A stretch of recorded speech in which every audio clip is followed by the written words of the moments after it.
they kind of like we talked about, when you got some money, they don't care if you beating women or making them lick tampons. You know, everybody fuck with you. Right. So, you know, he was on top of the world at one time. He was a corrections officer. Yeah, but he was. But when he got some money, they forgot about he was a correctional officer. You got gangsters, you know, doing records with him, and you know, people who say, "Oh, I hate snitches" and all this, but they doing records with a police officer who put handcuffs. You know, I got letters from guys that was in jail with him when he was a correctional officer, and they told me what a shitty guy he was. You know, that they would be shooting dice. He would take the dice and all the money, and they got extra soup. He'd take the soups, and wow. And you know, just stuff that normal officers just don't. You know, officers. I mean, everybody in jail got extra soups. You know, you save your soups because it might come a time and you ain't got them, so you stack your stuff up. But most officers don't even care.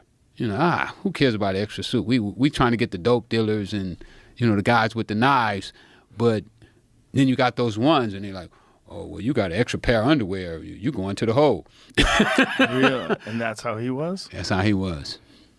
They say that's the kind of cop he was. And then when I hear that he's the biggest gangster rapper on the planet, it's like, it's just so crazy. What is it like having a dude running around out there with your name? Like, if there was a rapper out there named Joe Rogan, I'd be like, what the fuck?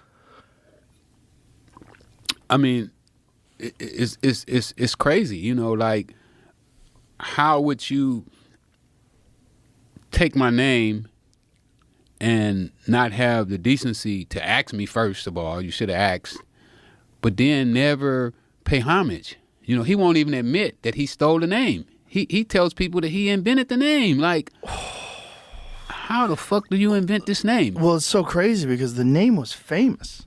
Your name was famous. Everybody knew who you were. When the case came out and when the connection to the Iran-Contra affair came out, when everybody found out what was going on, like, you were a legend. Yeah, you throw a few $1 million, you know, toward Instagram and Facebook and you know, the radio station, and everybody forget about that, you know? And you put a little gold chain on, and you drive nuts. a Rolls Royce and a couple of pretty girls. It's one thing if his name was Rick Ross. It's possible there could be another Rick Ross out there. I've met other Joe Rogans. That's real. Yeah, me too. I met other Rick Rosses. But what the fuck, man? The guy knows who you are. Everybody knows who you are. Takes your name. I mean, it's like, it doesn't even make sense that it's like, didn't you have a case? You had like a legal case about it. Yeah, I lost the case. How the fuck did you lose? They say I should have filed a lawsuit. The judge got to make a technical decision. She had to make a decision, when did the public first become known of him using my name. So what she did is she picked a little radio station outside of Miami that played his record for the first time. So that was the date that the public first became known that he was using the name. So there was a statute of limitations of when you were supposed to address it? Yes. How much time? 2 years. What? Yeah, you get 2 years. So if we went by her time frame, I should have filed my lawsuit 5 days before I got out of jail. Oh, my God. I was 5 days late. That's so crazy. But I think she would have found another reason to come up with a date. Well, the record company probably would have helped, right? I mean, think about how much money they're making off of him. Oh, yeah. They would have owed me. They had 15 lawyers. Oh, my You know how much money they say they spent on the lawsuit? How much? $1.5 million. Wow. You know how much they offered me? How much? Zero. They never come and say, hey, man. What would you have accepted? Just to like... Well, you know, Joe, my mom, we was getting evicted out of my mom's house during the time of the lawsuit. So I imagine if she was losing her house for $220,000. So if somebody would have came up and said, hey, I'll save your mom's house. Because, you know, I was worried about my mom. My mom was, at that time, she was 83, 84. And one of my biggest concerns was her being homeless. So I probably would have took $220,000. If he would have came and said, hey, I'm going to save your mom's house. Let me have Rick Ross. Change your name to Mitch or whatever. Well, you wouldn't have to change your name. That's crazy. But I would have licensed it. I didn't even care about the name. Right. I didn't care about the name like that. Right. I just felt that it was so disrespectful that he didn't come and ask me, or he didn't show any consideration or pay any homage to the fact that he actually took my name.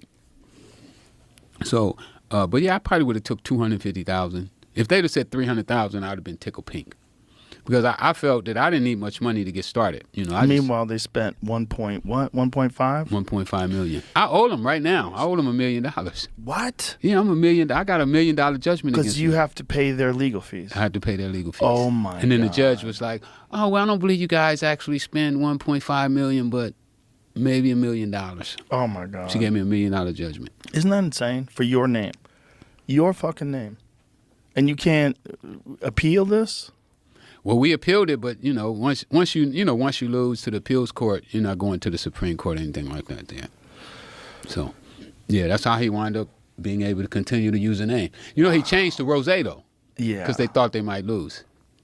Right. If this judge picks a different date, yeah, you know, we go to trial. Right. And they didn't want to go to trial. I think if they didn't went to trial, everybody in LA would have hammered him. Like, you know, you stole that name. If you'd have heard the thing that he did, you know, because we did his deposition. We took his depo. That was the first time I ever met him in person. You know, he wouldn't shake my hand either. Really? No, when he walked in, all the attorneys, it was a big table. It was about 12 people in the room, and he walks in, and he walks around the table, shakes everybody, including my lawyer. He shakes my lawyer's hands and everybody, and I stood up to shake his hand because I don't have no hard feelings, you know, just give me my money. Right. So he rolls his eyes at me and walks away, turn his little shoulder like, wow. You know, like, I ain't, you know. And then he comes up with this, oh my goodness, I don't know where he got the story from. He said he played football in high school, and the whole team was called the Big East. And some guy was trying to call him Big East and accidentally called him the Big Boss, and then somebody else called him Rick Ross. It went from Big Boss to Rick Ross. That's his story. That's the dumbest, how he came up with the name Rick Ross. That's the dumbest fucking story I've ever heard in my life. If I'd have been the judge, I would have hammered him just for saying, you know, come in my courtroom lying like that. I would have been that's the dumbest. But that's impossible. If he's rapping about drug dealing and money, it's impossible that he doesn't know who you are. Impossible. Impossible. Not possible. I agree. Everybody knew. I knew who you were. I had heard the story. Well, you know, I don't even remember when I read about it. When Gary Webb published a story in '96 with the San Jose Mercury News, my name that year was one of the biggest names in the country. Yeah, because the story was insane. It was the first time any story had ever been published on the internet by a major newspaper. Remember, the internet was brand new. Right. So when they published that article on the internet, no story had ever, because remember the CIA tried to recall that article, but you know, once it hit the internet, it can't be recalled. They tried to recall the article? You don't remember? I don't. The printed copies they stopped doing. They took the CIA emblems off and everything. Really? Yeah, they made them take all that stuff off. But the internet couldn't be, you know, you couldn't take it back at the time. Once it hit the internet, it's like, boom, it's all over the world. You know, when you hit that button, ain't no recall. Right. If you put something on that thing and you hit that button, what you said is what you said. You're gonna have to live with that. Right. So when it went viral, it was nothing they could do, and it just went crazy. So everybody picked it up. You know, CNN, Nightline, Dateline, 2020. You know, I'm doing like 6 interviews from my jail cell every day. Every day, people coming out and talking to me. And I told you, that's when the CIA came down. The CIA came to my jail cell and interviewed me. The CIA, the OIG, Congress, Maxine Waters. I mean, it was like, fuck, I become a celebrity in jail. Like, they start treating me different. What did the CIA say to you in jail? What did I know about cocaine, being trafficked by the Contras, which, you know, I didn't really know about the Contras. You know, I knew Danilo. I don't know about no